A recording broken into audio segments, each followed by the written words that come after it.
Hi everyone, আসসালামু আলাইকুম। কেমন আছেন সবাই? আশা করি সবাই ভালো আছেন। আল্লাহর রহমতে আমিও ভালো আছি। আবারও সবাইকে ওয়েলকাম আমার নতুন আরেকটি ভিডিওতে। বেশ কয়েক মাস হলো আমি ছাদে উঠি না, তাই আজকে ভাবলাম যে একটু ছাদে ওঠা যাক। ছাদের কি পরিস্থিতি, ছাদের অবস্থা দেখে আমি নিজেই অবাক, কারণ একটানা কয়েকদিন বৃষ্টি হওয়ার কারণে আরো বেশি অবস্থা খারাপ হয়ে গেছে ছাদে। আমি কিন্তু ছাদে ওঠার সময় আম গাছের ডালের সাথে ঘুতা খেয়েছিলাম মাথায়। ছাদে ওঠার জন্য আমরা কিন্তু মই ব্যবহার করি। আমাদের ছাদে ওঠার জন্য কোনো সিঁড়ি বানানো হয়নি। আমাদের বাড়ির ভিতরে কিন্তু পর্যাপ্ত পরিমাণে জায়গা নেই, সেজন্য সিঁড়ি বানানো হয়নি। আমরা বর্তমানে যে ঘরে থাকি সেই ঘরটা শুধু ঘরের ব্যালকনিটায় ছাদ করা ছিল, অন্য কোনো ঘরে ছাদ করা ছিল না। উপরে টিন শেড করা ছিল। আমার হাজবেন্ডের নাকি অনেক শখ ছিল যে উনি যে ঘরে থাকবে শুধু সেই ঘরে ছাদ করা থাকবে, সেজন্য আমার শ্বশুর তাকে ছাদ করে ঘর করে দিয়েছে। আর আমি এই কারণে ছাদে উঠে অবাক হয়েছিলাম, কারণ আম গাছে পাতা পড়ে ছাদের কি অবস্থা। আম গাছটা ছিল আমাদের বাড়ির ভিতরে এবং তার ডালগুলো সম্পূর্ণটাই ছিল ছাদের উপরে, সেই জন্য ছাদের উপরে পাতা পড়ে। এরপর আমি একটু আশেপাশে ভিডিও করছিলাম, কারণ ছাদে উঠলে অনেক সুন্দর লাগে গাছপালাগুলো, সেজন্য। আমার হাজবেন্ড একটা পেয়ারা গাছ গেড়েছিল, কিন্তু সেই পেয়ারাগুলো খাওয়া যায় না, অনেক পরিমাণে পোকা দেয় ওর ভিতরে। আমার বিয়ের অনেক আগে নাকি এই লিচু গাছটা গেড়েছিল, কিন্তু আমার বিয়ের 5 বছরের মধ্যে এই লিচু গাছে একবারই শুধু ফল এসেছিল, তারপরে আর কোনোদিনই ফল আসেনি। জানি না লিচু গাছে কি সমস্যা, তবে অনেকেই বলে যে লিচু গাছে যখন ফল আসে তখন অন্য কেউ চুরি করে খেলে নাকি আর ফল আসে না। তাদের এই কথাগুলো কতটুক পরিমাণে সত্যি বা ভিত্তিহীন আমি জানি না। এরপর আমি এই ছাদের উপরে একটা গাছ দেখতে পেলাম, সেটাকে নেড়েচেড়ে অনেকক্ষণ ভাবে দেখলাম। দেখার পর বুঝতে পারলাম যে সেটা কদম ফুল গাছ। ছাদের উপরে কদম ফুল গাছ কিভাবে আসলো আমি ভেবেই পাচ্ছিলাম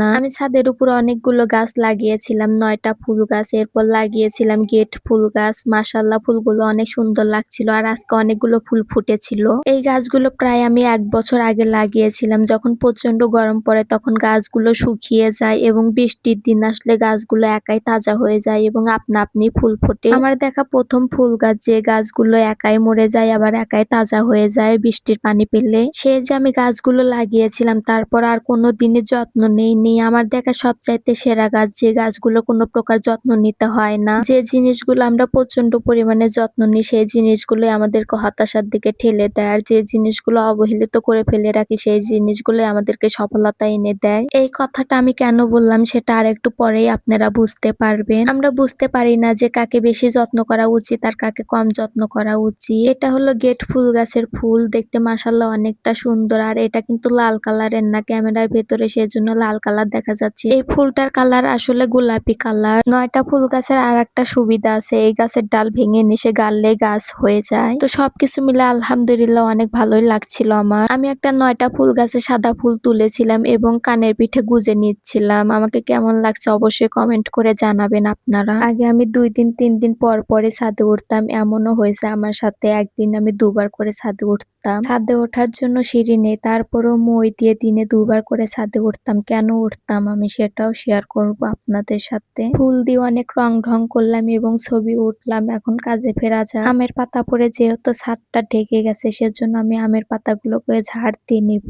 যেহেতু অনেকদিন হলো ছাদে ওঠা হয় না, আমি ভেবেছিলাম আমের পাতা পড়েছিল আর আমার ভাবনাটাই ঠিক, সেজন্য ছাদে ওঠার সময় একটা ঝাড়ু নিয়ে এসেছিলাম আমার সাথে। যারা আমার ভিডিওগুলো রেগুলার দেখেন এবং আমাকে ভালোবাসেন তারা অবশ্যই আমার চ্যানেলটাকে সাবস্ক্রাইব করে দেবেন। আর যারা আমার ভিডিওগুলোকে পছন্দ করেন না তাদেরকে আমি একটা অনুরোধই করব, তারা আমার ভিডিওটাকে স্কিপ করে চলে যেতে পারে। সম্পূর্ণ ছাদ আমার ঝাড়ু দেওয়া শেষ। এরপর আমি পাতাগুলোকে একজাত জড়ো করে নেব। পাতাগুলোকে আমি কিন্তু ফেলবো না, পাতাগুলোকে আমি রোদে দিয়েছিলাম শুকানোর জন্য। শুকানো হলে আমি পাতাগুলোকে জাল দেব। এরপর চলে আসলাম আমি আমার বাড়ির নিচের বাগানে। আমি ভিডিওতে বলেছিলাম যে যে জিনিসগুলো আমরা বেশি যত্ন করি সেই জিনিসগুলো আমাদেরকে হতাশ করে দেয়। আমি আরো একটা কথা বলেছিলাম যে আমি দিনে 2 বার করে ছাদে উঠতাম। এই অ্যালোভেরা গাছের জন্যই আমি দিনে 2 বার করে ছাদে উঠতাম। আর আমি অ্যালোভেরা গাছে এত যত্ন করি, তারপরও কেন জানি না হয় না। এই গাছগুলোর জন্য আমাকেও অনেক পেরেশানি হতে হয়েছিল, কারণ একবার করে ছাদে তুলি আবার নিচে নামাই। আমার এই কর্মকাণ্ড দেখে আমার খালা আমাকে প্রচন্ড পরিমাণে বকা দিত।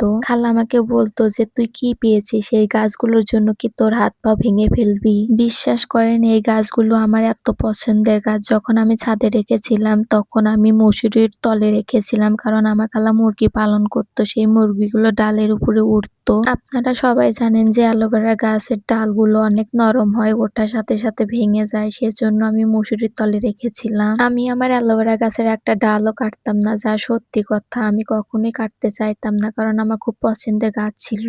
ডালগুলোর জেল শুকিয়ে যেত, তারপরও আমি কাটতাম না। আমি আমার চুলে অ্যালোভেরা ব্যবহার করতাম, তাও বাজার থেকে কিনে এনে। তারপরেও আমি আমার গাছের একটা পাতাও কাটতাম না। অনেকদিন পরিশ্রম করার পরে আমি আমার কাজে সফলতা পেয়েছিলাম, তাও কিছুদিনের জন্য, বেশি দিন ধরে রাখতে পারিনি। এখানে যতগুলো বস্তা দেখতে পারছেন, সবগুলো বস্তার মধ্যেই আমার অ্যালোভেরা গাছ গাড়া ছিল।